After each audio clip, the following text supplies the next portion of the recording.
আপনার বাড়িতে কি পোষ্য কুকুর আছে? আপনি কি জানেন যে কিছু কিছু খাবার আছে যা আপনার পোষ্যের জন্য বিষের সমান? যদি না জানা থাকে তাহলে এক্ষুনি জেনে নিন, যাতে কোনো বিপদ না ঘটে। পেঁয়াজ ও রসুন।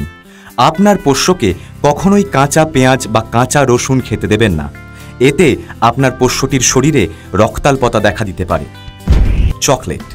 এই খাবারটি মানুষের জন্য সহজপাত্র এবং সুস্বাদু হলেও কুকুরের জন্য কখনোই নয়।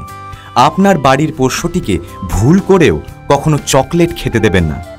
এতে থাকা উপাদানের কারণে কুকুরের মৃত্যু পর্যন্ত হতে পারে। চর্বি জাতীয় খাবার। আপনার বাড়ির কুকুরটিকে কখনো চর্বি জাতীয় কোনো খাবার খেতে দেবেন না। এতে আপনার প্রিয় কুকুরটি হতে পারে প্যানক্রিয়াটিসের শিকার।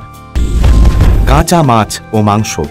আপনার পোষ্যটির দাঁত বাঁচাতে ও তাকে খাবারের বিষক্রিয়ার শিকার করতে না চাইলে কখনো তাকে কাঁচা মাছ ও মাংস খেতে দেবেন না।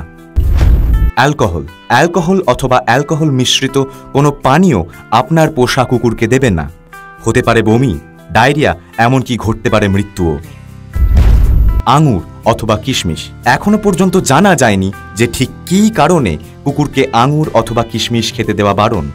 তবে ভুল করেও যদি আপনি এই খাবার আপনার কুকুরটিকে দিয়ে থাকেন, তবে কিডনির সমস্যায় ভুগতে পারে আপনার বাড়ির পোষ্য। চা বা কফি। ভালোবেসেও কখনো চা বা কফি খেতে দেবেন না আপনার পোষ্যকে।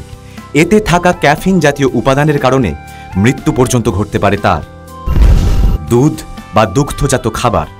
কুকুরের শরীরে দুধ বা দুগ্ধজাত খাবার হজম করার ক্ষমতা নেই, তাই এই ধরনের খাবার তাকে দিলে বমি বা ডায়রিয়ায় আক্রান্ত হতে পারে আপনার বাড়ির পোষ্য। টমেটো খেলে কুকুরের শরীরে অস্বস্তি ও দুর্বলতা দেখা দিতে পারে।